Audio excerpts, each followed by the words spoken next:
Alright, even today in the Last of Us community there is still one major debate. Could the Fireflies actually create a real working vaccine against Cordyceps? Was Joel right to save Ellie, or did he doom humanity to live forever in a broken world without a cure? But what if I told you that from the very beginning, whatever he knew it or not, Joel was right and Abby's father really deserved that bullet? And even more, what if I tell you that the vaccine is not necessary at all? Let's talk about it. According to in-game information, Outbreak Day occurred on September 26, 2013. We know that all attempts by still-functioning government and military forces at their peak during the early stages of Cordyceps pandemic to create a vaccine were unsuccessful. This failure led to a world dominated by infected creatures, anarchy, slavery, and radical organizations. Most survivors eventually gave up on the idea of finding a cure until Marlene discovered Ellie Williams, a 14-year-old girl who appeared to be immune to Cordyceps. So the real question is, could the Fireflies with access to an immune individual realistically develop a working vaccine? To create a functional antifungal vaccine, several critical conditions must be met. A living person with confirmed immunity, a qualified team of specialists, availability of raw materials and laboratory reagents, a functioning laboratory with properly calibrated instruments, the ability to conduct clinical trials and test vaccine efficacy, the capacity for large-scale production. Now let's examine each of these requirements and see where the Fireflies had the highest and lowest chances of success. First of all, let's talk about Ellie Williams. We know that after the events of Left Behind, Ellie survived a zombie bite, which is how she discovered she was supposedly immune to Cordyceps. But here's the catch. Ellie is actually not immune. So what does it really mean to be immune? In simple terms, your immune system must encounter a pathogen, be it a virus, bacteria or fungus, analyze it and mount a proper response, producing antibodies and other defenses capable of eliminating or at least suppressing the pathogen to a level that can harm your health. In Ellie's case, she has no antibodies or immune response to Cordyceps. What actually protects her is a mutated strain in her brain, which eliminates certain chemical signals that the fungus uses to recognize her as a host. Essentially, the infection thinks Ellie is a part of fungus, so it doesn't attack her. Here is the key difference. If Ellie were truly immune, the infection in her body would be absent or suppressed to a level that prevents fungal replication. But in the game, Ellie carries a commensal strain that blocks zombification. She is infected, the pathogen is active, but it can't harm her because there is no valid target. If her tumor were successfully removed and Ellie somehow survived, she would be instantly susceptible to zombification since there would not be chemical signals protecting her from Cordyceps. To develop a vaccine, you would need a sample of this mutated Cordyceps to understand the chemical messenger it secretes. But does that mean a craniotomy on Ellie is necessary? You'll find out very soon. Before we get to that, let's examine the other requirements for making a vaccine. So, you can make a vaccine without a proper team, right? But what kind of specialists would you actually need? Let's break it down. A surgeon skilled in performing preventive tumor biopsies and, if necessary, even a craniotomy. A clinical mycologist, an expert who diagnoses, studies and treats diseases caused by fungi. An immunologist, a molecular biologist, a biomedical equipment technician who can calibrate all that lab machinery, and that's just the beginning. Now ask yourself,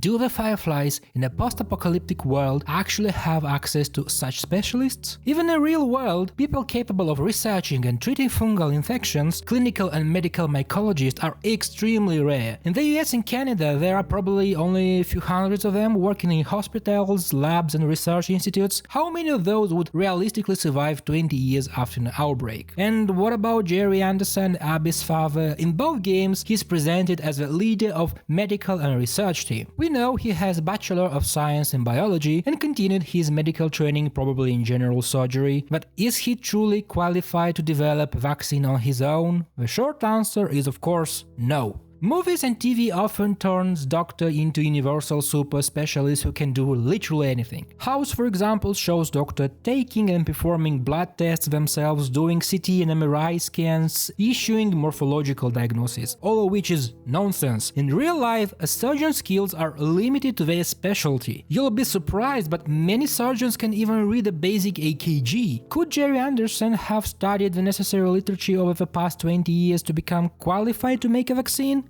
Again, no. Without mentors, A laboratory, hands-on research and countless hours of practice is impossible. And the game itself shows how competent he really is. Who in the real world would perform a craniotomy instead of biopsy? The argument the game pushes that performing a biopsy is impossible is off from real science. Mycologists confirm a tiny brain biopsy is enough to culture fungi like Cordyceps and sequence DNA. But again, I understand writers made it impossible for dramatic effect. In such cases, biopsy is strictly necessary to see the mutated strain of Cordyceps is viable outside the human body and to determine which growth or culture medium allows the fungus to replicate. What if it's not viable outside the body? And by performing an open craniotomy, you destroy the only sample capable of making a vaccine. What if classical grow media fail and the fungus die? A biopsy is not a whim, it's common sense. But let's pretend Dr. Anderson does everything correctly and his attempt to collect the mutated Cordyceps is 100% successful. Here comes the next problem: the availability of raw materials and laboratory reagents. Between outbreak day and the events of a Part 1, 20 years have passed. Where would they find fresh,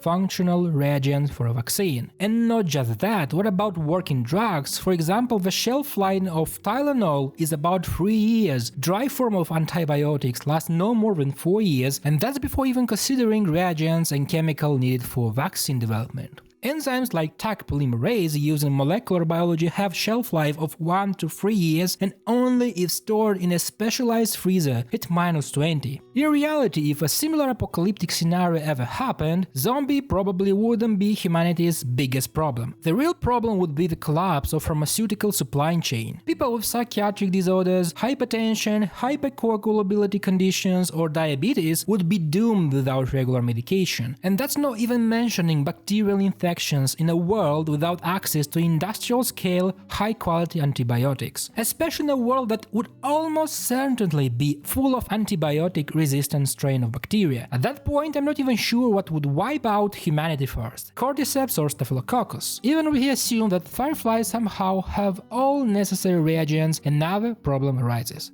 They would need a modern, fully functional laboratory, one with working refrigerators, calibrating machines, functional software, decontamination facilities, and proper ventilation system, all powered 24/7. Maintaining such a facility would require highly qualified personnel, which in post-apocalyptic world would be extremely difficult to find. By this point, you probably already realize it. The chances of successfully developing a vaccine under these conditions are close to zero. But let's imagine, just for the sake of argument, that the Fireflies actually managed to create something, a substance that supposedly protects against the Cordyceps infection. How would they know if it's compatible with human immune system? Does it actually provide immunity? How strong is that protection and how long does it last? What about side effects? Because what's the point of a cure if it can kill you? Exactly, clinical trials. To get results as quickly as possible, the first thing they would need to determine is whether the vaccine actually works. For example, they could vaccinate prisoners or hostages and then deliberately infect them with Cordyceps to observe what happens. If, after the incubation period, the subjects remain human, then the vaccine might appear to work, right? But that still wouldn't be enough. Proper vaccine testing requires years of observation under controlled conditions to identify side effects. What happens to vaccinate people after 6 months, maybe a year? You can't risk deploying an untested cure when humanity itself is already on the brink of extinction. What if the vaccine causes delayed zombification, for example? That's why proper research requires controlled environments and carefully designed studies, such as double-blind trials with sufficiently large test groups and long observation periods. Developing a safe and effective vaccine is extremely long and meticulous process. In the real world, it often takes years and sometimes even decades to get it right. Even if Fireflies somehow manage to outline the correct formula for a vaccine capable of providing long-term immunity without serious side effects, there would still be another massive obstacle: mass production. As we mentioned earlier,